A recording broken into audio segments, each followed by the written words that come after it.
유튜브 동글입니다. 여러분들, 오늘 또 제가 두 번째 이야기를 좀 꺼낼까 합니다.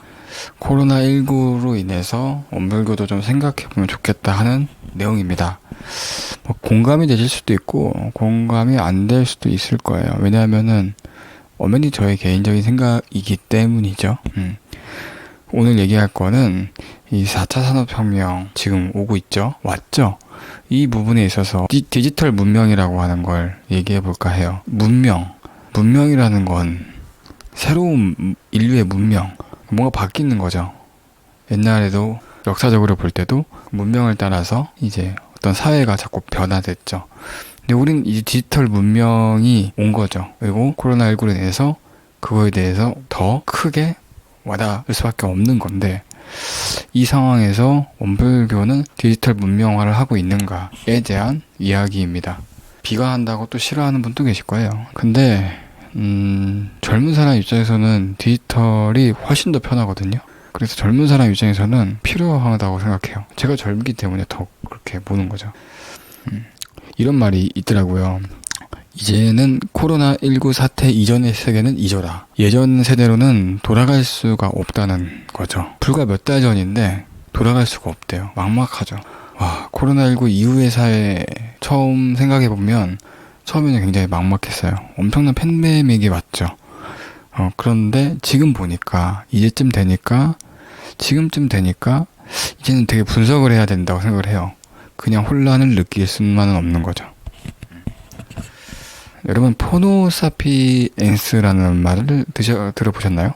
제가 지금 제 옆에 이렇게 핸드폰을 들고 있는 거하고 똑같은, 그러니까 핸드폰을 나의 신체 일부처럼 생각하고 같이 사용을 하고 붙어 다니는 그런 새로운 인류를 포노사피엔스라고 말해요.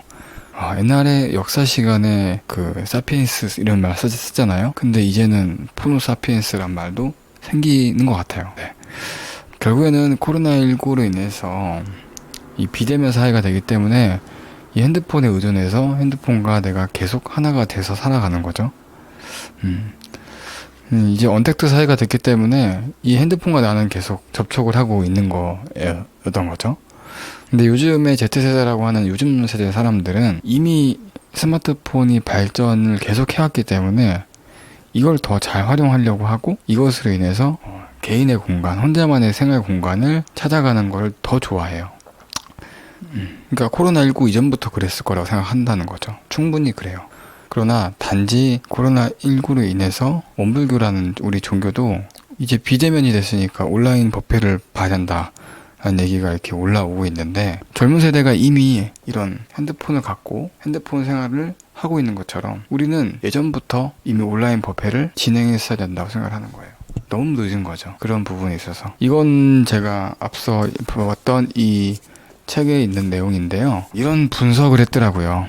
우리나라에서 국회의원이신 분들이 평균 연령이 이제 55세 정도가 되는데, 그분들이 이제 핸드폰, 이 폰뱅킹을 이용하는 걸 보니까 이제 50대 정도 되신 분들은 50% 정도가 사용을 하고 있고, 60대는 한 18% 정도가 사용을 하고 있고, 70대는 한 6% 정도가 이제 폰뱅킹을 사용하고 있다고 해요.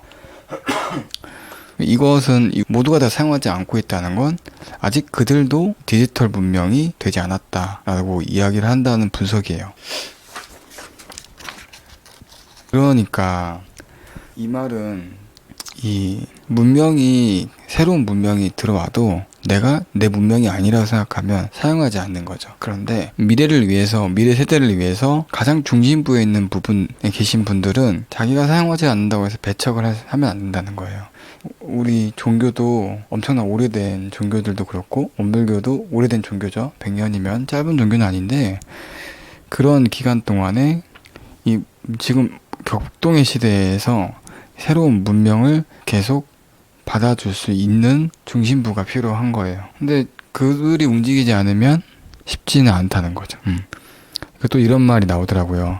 이 포노사피엔스의 문명이라는 거를 갖고 있는 지금 이 시대에서 이거를 되게 적용을 해보니까 일자리가 점점 없어진대요. 왜냐? 이제는 미디어 혹은 스마트폰 혹은 사람이 하는 노동력들이 굉장히 줄어들고 있기 때문에, 그러나 그런 것들의 일자리를 없어진다고 걱정하면 안 된다.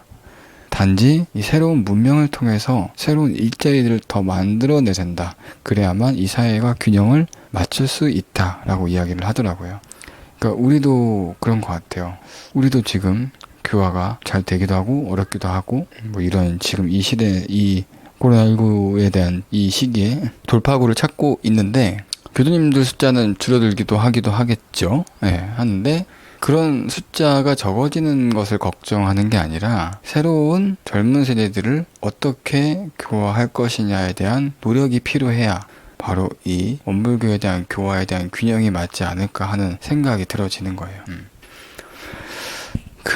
저희 부모님 시대 때 아마 제 나이 또래 분들은 다들 공감하실 거고 저보다 나이 많은 분들도 공감하실 수 있는데 저희 부모님 시대 때는 스마트폰이 나왔는데 잘 못하시죠. 핸드폰을 딱 저희가 도와드리는 경우가 있죠. 집에 가면 이것 좀 뭐 도와달라, 지워달라 이렇게 이야기를 하시기도 하는데 근데 그것도 우리가 할 수 있는 한계가 있어요. 근데 그런 분들은 결국에는 해내세요. 스마트폰을 배우세요. 그리고 혹은 자기가 어떻게든 오래 걸려도 하세요. 새로운 문명을 접하려고 노력을 하고 계신다는 거예요. 왜냐, 그것들을 안 하면 살 수 없는 세상이 되기 때문에 그분들도 그걸 알고 배우시고 하는 거죠. 그러니까 우리도 원불교도 미디어 문명, 이 포노사피엔스에 대한 문명, 무언가가 그 미디어 플랫폼을 살기 위해서 만들어야 된다고 생각을 하는 거예요, 저는. 네. 이거는 살기 위한 문제죠. 그러니까 멍청해지는 거잖아. 저도 요즘에 그 영상 같은 거 공부를 하려고 계획을 하고 있어요. 근데 학원에 전화해보니까 이미 초등학생들은 다 하고 있대요. 저랑 초등학생이랑 거의 나이 차이가 많이 나죠. 근데 그들의 문명은 그들이 이제 하고 있는 거잖아요. 근데 제가 지금은 당장은 뭐 아직은 반반 섞여 있는 과도기적인 입장이기 때문에 아닐지 몰라도 나중엔 제가 멍청해지는 거죠. 항상 한 발 늦으면 더 늦게 되는 거죠. 그래서 저도 이제 유튜브 동그리 교당을 만들려고 지금 계획을 하고 있어요. 뭐 이게 교단 안에서 정식으로 하는 건 아니겠지만 또 유튜브 교당이 1호의 교당이 될지 아니면 제가 준비하는 과정에서 또 누군가가 시도를 해서 제가 2호가 3호가 될지는 모르겠어요. 그런데 중요한 건 많은 분들이 유튜브를 통해서 교화를 하고 교당이라고 하는 곳을 만들어서 늘려갔으면 좋겠어요.